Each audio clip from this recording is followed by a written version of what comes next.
Hey there, fantasy owners. Welcome to Lift the Cup Fantasy, or LTC Fantasy as some call it. And we're continuing with our 21-22 team reviews. And today we're going to look at the Minnesota Wild. Check out and see who led them in different stats for goalies, defensemen, forwards. Who's their biggest fantasy disappointment? Who's their biggest fantasy surprise? And who on their roster was relevant fantasy-wise on a weekly basis, not just a streamer basis.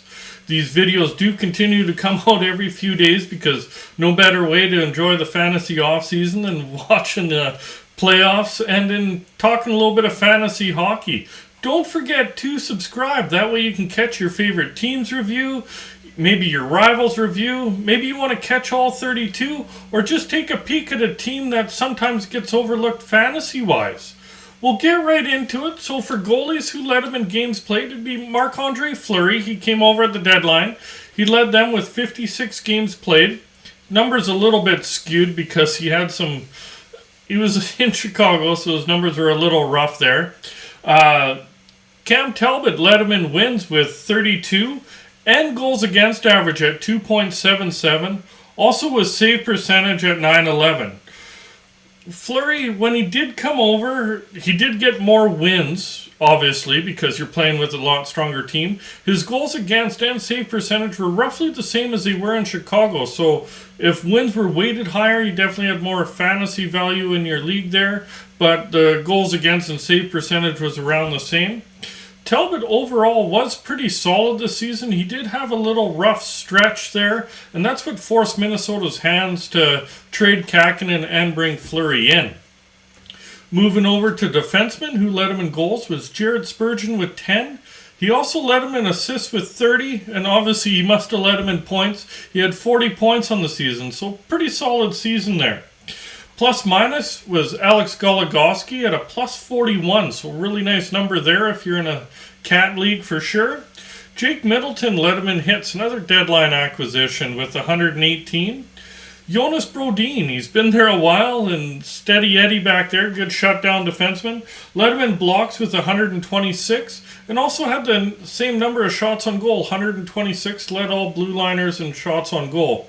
That had a little bit to do with Spurgeon being in and out of the lineup, and so we'll go over it a little bit better. Obviously, Spurgeon did have a strong season this year. Dumba, he has to be frustrating. He has all the talent in the world, but injured again. Sometime he's going to have a healthy season, hopefully. Other than that, Dumba had to have been really frustrating for fantasy owners.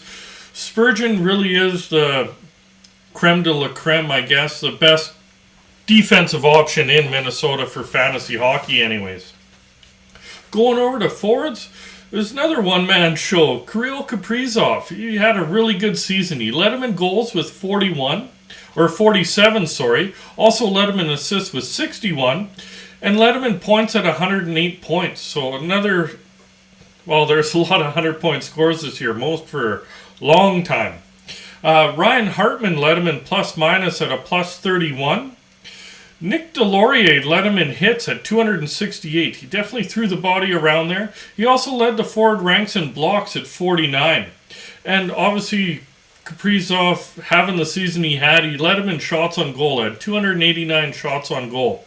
So he definitely lived up to that contract he signed. The forward groups is obviously led by Kaprizov, but also good seasons from some others, like Kevin Fiala. He put up 85 points. Zuccarello had a nice season. He had 79 points in 70 games, so over a point per game also. And Matt Baldi was really good after he got called up. A good rookie season, 39 points in 47 games, so their forward group's looking good going forward for sure. Biggest fantasy disappointment, I kind of alluded to it earlier, has to be Matt Dumba. I can't get over how unlucky he is with injuries the last few years. He hasn't missed time in a season in 5 years since he's been healthy. The last time he was healthy, he had a really good season. He put up 50 points in 82 games.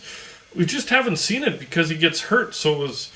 I wouldn't draft him that high because you don't know what the heck you're going to get. He hasn't been healthy in 5 years. I wouldn't expect it anytime soon. Trend continuing. So for me, he's really disappointing.